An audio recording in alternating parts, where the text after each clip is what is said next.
गजाननं भूतगणादिसेवितं कपितजम्बूफलचारुभक्षणम् उमासुतं शोकविनाशकारकं नमामि विघ्नेश्वरपादपङ्कजं।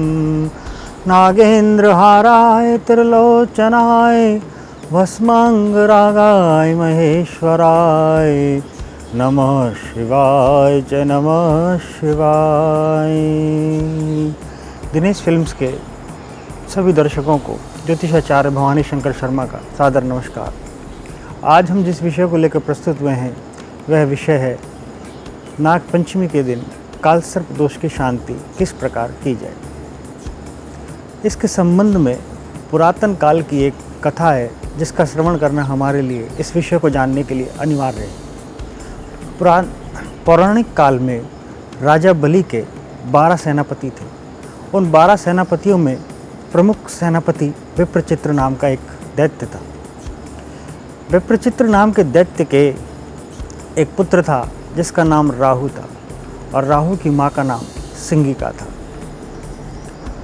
पूर्व काल में दुर्वासा ऋषि के द्वारा देवराज इंद्र को श्री विहीन होने का श्राप दिया गया, जिसके कारण संपूर्ण ब्रह्मांड और धरती और आकाश सभी जगह पर श्री विहीन ब्रह्मांड हो गया। श्री का अर्थ लक्ष्मी से होता है। जब व्यक्ति के पास में या समाज में धन नहीं होगा तो उसका जीवन वैसे ही नारकीय होगा। जब देवताओं और दानवों के पास में श्री का अभाव हो गया तो देवताओं और दानवों ने त्रिदेवों से भगवान ब्रह्मा, विष्णु और महेश से लक्ष्मी की प्राप्ति हेतु निवेदन किया। तब त्रिदेवों ने देवताओं और दानवों को एक आदेश दिया कि आप लोग आपस में संधि कर समुद्र का मंथन करें। समुद्र के मंथन करने के लिए मंदराचल पर्वत को अरणी और नागराज वासुकी को नीति बनाया गया और समुद्र का मंथन किया गया। समुद्र के मंथन से सर्वप्रथम जो पदार्थ निकल के आया वह हलाहल विष था और उस हलाहल विष से संपूर्ण ब्रह्मांड को हानि होने लगी। चारों तरफ विषाक्त किरणें फैलने लगी और देवता और दानव दोनों घबरा गए।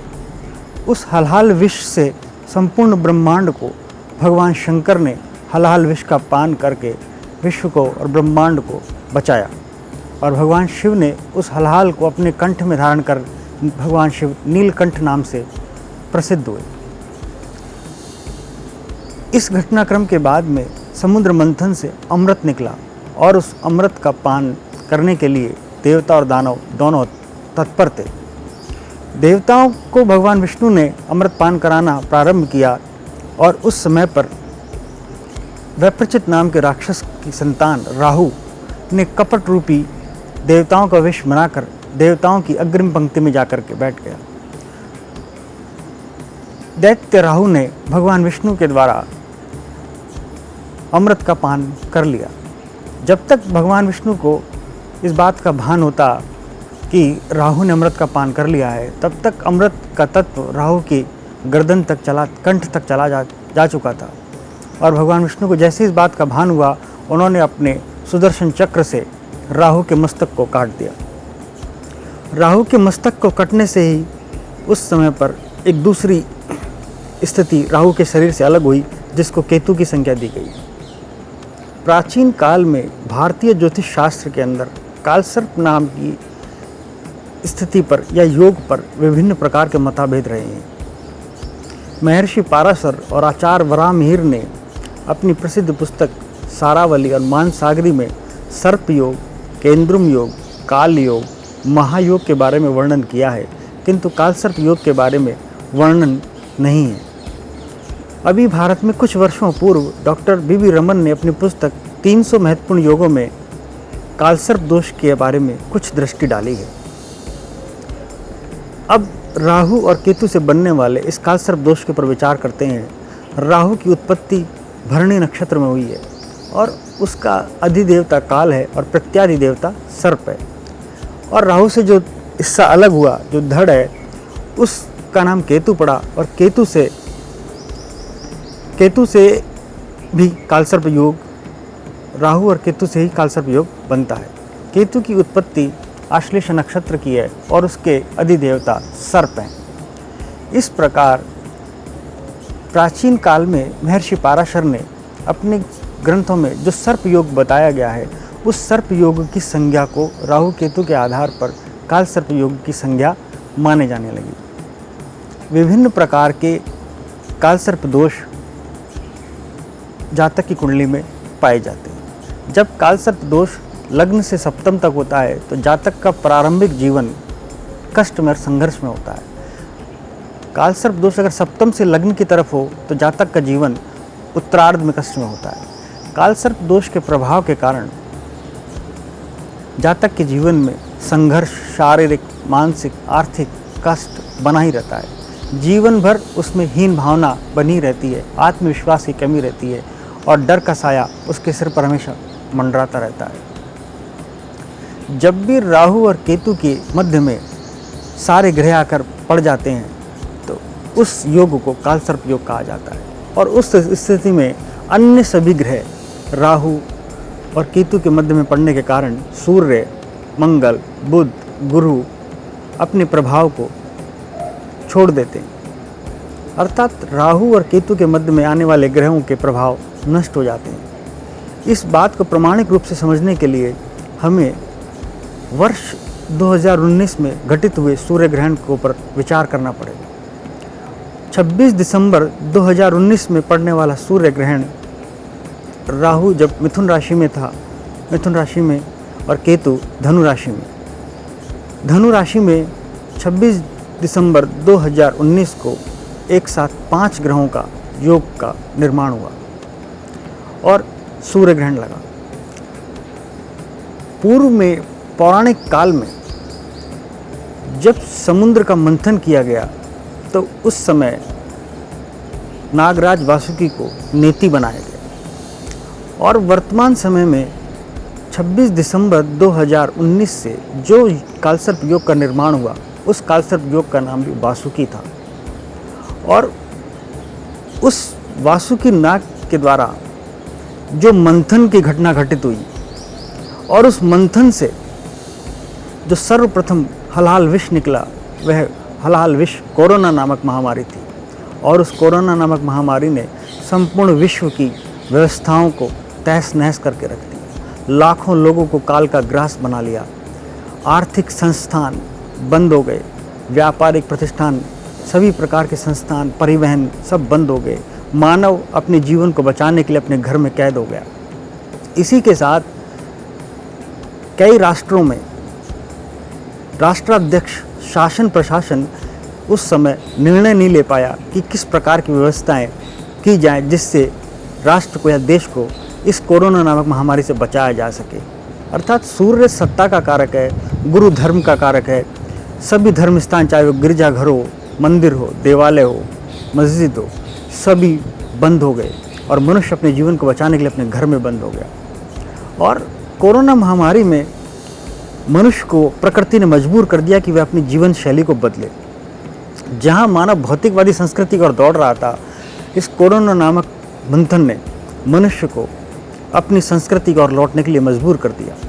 भारतीय संस्कृति में इस प्रकार की आपदाओं से निपटने के लिए पूर्व में ही कई प्रकार के विधान बताए गए हैं। भारतीय संस्कृति में भारतीय लोग अपने घर में प्रवेश करने से पहले अपने जूते, चप्पल या पदवेश को घर के बाहर ही छोड़ते हैं और हाथ धोकर ही अपने घर में प्रवेश करते हैं। जिस बात को कोरोना की महामारी में लोग अब बोल रहे हैं कि हाथ धोकर घर में प्रवेश करना चाहिए, यह बात तो हमारी संस्कृति में पुरातन काल से ही चली आ रही है। और इस मंथन में हमारी संस्कृति की ओर, योग आयुर्वेद की ओर मानव को लौटने के लिए इस मंथन ने मजबूर कर दिया है। आज आयुर्वेद की संस्कृति, योग की परंपरा, इसको लोग अपना रहे हैं। जहां मानव में संयुक्त परिवार की परंपराएं खत्म हो रही थी, अब लोग एक दूसरे के मानवीय रिश्तों को समझ पा रहे हैं। जहां कोरोना नामक हलाल विष ने मनुष्य के जीवन में एक निराशा और मृत्यु का संकट का खड़ा किया है, उसी प्रकार दूसरी तरफ मानवीय मूल्यों को आधार प्रदान किया है। इस काल में मनुष्य में अमीर हो, गरीब हो, इनका भेद मिट गया। धर्म संस्कृति का भेद मिट गया। व्यक्ति समुदाय के लोग एक दूसरे की मदद करने को तत्पर हैं। अर्थात मंथन से एक विशिष्ट प्रकार की घटना घटती है और उससे कुछ नई चीज़ निकलती है। जहाँ बड़े बड़े वैज्ञानिक विज्ञान की चुनौती के आधार पर ईश्वर को चुनौती देते थे, वो सब नेस्तनाबूद हो गए और 6 महीने बीत जाने के बाद भी इस कोरोना नामक महामारी की दवाई वो लोग वैज्ञानिक खोज नहीं पाए हैं। और सारा विश्व आज ईश्वर की तरफ हाथ उठाए भगवान से प्रार्थना कर रहा है कि इस महामारी से जल्द ही विश्व को निजात मिले। हमारे ज्योतिष संस्थान की ओर से कोरोना महामारी की दवाई या वैक्सीन कब आएगी, इसके विषय में जल्दी एक वीडियो जारी किया जाएगा। अब पुनः हम अपने विषय की ओर लौटते हैं। कालसर्प योग के बारे में चर्चा को आगे बढ़ाते हैं।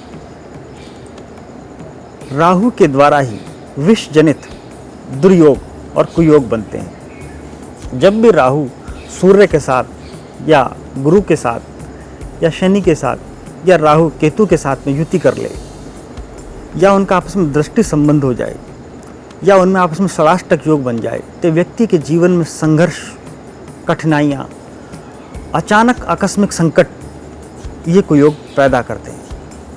चाहे व्यक्ति की कुंडली में कितना ही बड़ा राजयोग क्यों ना हो, लेकिन कालसर्प दोष अपना प्रभाव दिखाए बिना मानता नहीं।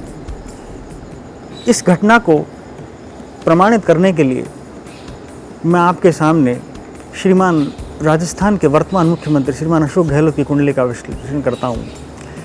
श्रीमान अशोक गहलोत की कुंडली में 10वें स्थान पर गुरु और चंद्रमा की गज केसरी योग है और एकादश भाव में सूर्य और मंगल का प्रबल राजयोग है। किंतु उनकी कुंडली में चतुर्थ स्थान में बैठे हुए शनि और भाग्य स्थान पर बैठे हुए राहु एक दूसरे षडाष्टक योग को लेकर बना रहे हैं। जब भी राहु और शनि का षडाष्टक योग बनेगा या उनकी दशा और अंतरदशा में इस षडाष्टक योग या राहु के द्वारा निर्मित दुर्योग के द्वारा जातक के जीवन में विशिष्ट प्रकार के संकट अचानक ही खड़े होंगे और इस योग के कारण ही और वर्तमान में गुजर रही दशानाथ राहु के कारण ही मुख्यमंत्री अशोक गहलोत को इस समय संघर्ष और संकट की घड़ी देखनी पड़ रही है। कालसर्प योग 12 प्रकार के होते हैं। इनके बारे में विस्तृत रूप से जानकारी हम श्राद्ध पक्ष के पूर्व आप सभी दर्शकों को देंगे, जिससे आप उन सब का लाभ उठाकर अपने जीवन को सुगम बना सकें। कालसर्प दोष ऐसा नहीं है कि हर समय नकारात्मक ही होता है। सर्प के द्वारा जो योग बनता है उसको कालसर्प योग कहते हैं। दुनिया में और ब्रह्मांड में कुछ सर्प ऐसे भी हैं जो नागमणिधारी हैं और नागमणि सर्पों की पूजा की जाती है। भारत के पूर्व प्रधानमंत्री श्रीमती इंदिरा गांधी की कुंडली में कालसर्प योग था और जिसके कारण उन्होंने जीवन की ऊंचाइयों को छुआ। बहुत सारे राजनेता या अन्य प्रबुद्ध लोगों की कुंडली में भी कालसर्प दोष है। इस प्रकार इसलिए ये नहीं कहा जा सकता कि कालसर्प दोष पूर्ण रूप से निराशाजनक या संघर्ष भी देता है। कालसर्प दोष जीवन में संघर्ष अवश्य देता है, लेकिन इस संघर्ष से बचने के लिए हमें राहु की शांति अवश्य करवानी चाहिए और अपनी जीवन शैली को बदलना चाहिए। राहु एक आकस्मिक घटना का कारक है। यह छाया ग्रह है। राहु और केतु वक्री ग्रह हैं।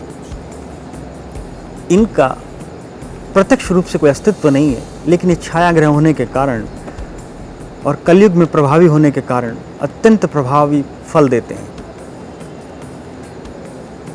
कालसर्प दोष की शांति के लिए जातकों को प्रमुख रूप से भारत में 2 स्थान बताए गए हैं। एक स्थान त्र्यंबकेश्वर नासिक है, दूसरा कालहस्ती। यहाँ 2 स्थानों पर कालसर्प दोष की शांति की जाती है और इस कोरोना महामारी के समय पर जब आप और हम घरों में कैद हैं, मंदिर देवालय बंद हैं, परिवहन की व्यवस्थाएं बंद हैं, तो किस प्रकार इस कालसर्प दोष से मुक्ति पाए। दिनांक 25 जुलाई 2020 को शनिवार के दिन नाग पंचमी तिथि पड़ रही है। नाग पंचमी तिथि के दिन आप सभी लोग एक चांदी का नाग नागिन का जोड़ा भगवान शिव को अर्पण करें और कालसर्प दोष की शांति के लिए भगवान शिव से प्रार्थना करें। इसी के साथ भगवान शिव के चंद्रशेखर अष्टकम स्तोत्र का पाठ करें, मनसा देवी के स्तोत्र का पाठ करें, नवनाग स्तोत्र का पाठ करें और भगवान को प्रकृति के द्वारा प्रदत्त एक औषधि नाग केसर की जड़ी भगवान शिव को अर्पित करें। इसी के साथ योग्य विद्वान पंडित के द्वारा रुद्राभिषेक शिवालय में करवाएं। चंदन के 5-6 मन के भगवान शिव को समर्पित करें। बेलपत्र, आक धतूरा भगवान शिव को अर्पण करें। राहु और केतु के 40-40 हज़ार जाप करवाएं और इसके साथ ही भुजंग भूषणाय नमः इस मंत्र का जाप करें। भगवान शंकर जो प्रकृति को बचाने वाले हैं, संरक्षक हैं, उन्होंने श्रावण मास में नाग पंचमी के दिन आपके द्वारा अगर कोई उपाय किया जाए तो उससे प्रसन्न होकर आपको कालसर्प दोष से मुक्ति देंगे। कालसर्प दोष के लिए भगवान श्री कृष्ण के कालिया नागमर्दन के चित्र को भी अगर आप अपने घर में लगाएंगे तो उससे भी कालसर्प दोष की शांति होगी। राहु के दोष को शांत करने के लिए मीठी सौंफ और मिश्री का आप सेवन करें। अधिक देर रात तक जगना बंद करें। अपनी जीवन शैली को भारतीय संस्कृति के अनुसार जल्दी सोएं और जल्दी उठें। पुरातन काल की ओर जो संस्कृति में हमें बताए गए हैं उन कार्यों को हम करें। योग प्राणायाम करें और ईश्वर में आस्था रखें। गरीबों की सहायता करें। जौ के दाने पक्षियों को चुगने के लिए डालें। मछलियों को आटा डालें। ये सब उपाय करने से आपकी कुंडली में कालसर्प दोष का योग है तो उसकी शांति अवश्य होगी और भगवान शंकर की कृपा आपको प्राप्त होगी। हमारे द्वारा ये जो कालसर्प दोष की जानकारी दी गई है, इसकी जानकारी विस्तृत रूप से हम आपको आगे श्राद्ध पक्ष में और देंगे, जिससे आप अपने पितरों को प्रसन्न करें और हमारे द्वारा बताए गए उपायों का लाभ उठाएं। दिनेश फिल्म्स के सभी दर्शकों से मेरा निवेदन है, जो भी जातक कालसर्प दोष से संबंधित अन्य कोई जानकारी लेना चाहते हैं या अपनी कुंडली की निःशुल्क जानकारी चाहते हैं, शनिवार के दिन शाम को 4 से 5 और रविवार के दिन शाम को 4 से 5 उपरोक्त दिए गए नंबर पर संपर्क कर सकते हैं और हमारे द्वारा दी गई सेवाओं का लाभ उठाएं। इसी के साथ मैं अपनी वाणी को विराम देता हूँ और आप सभी के सकुशल और स्वस्थ रहने की कामना भगवान शंकर से करता हूँ। जय शंकर भगवान की जय।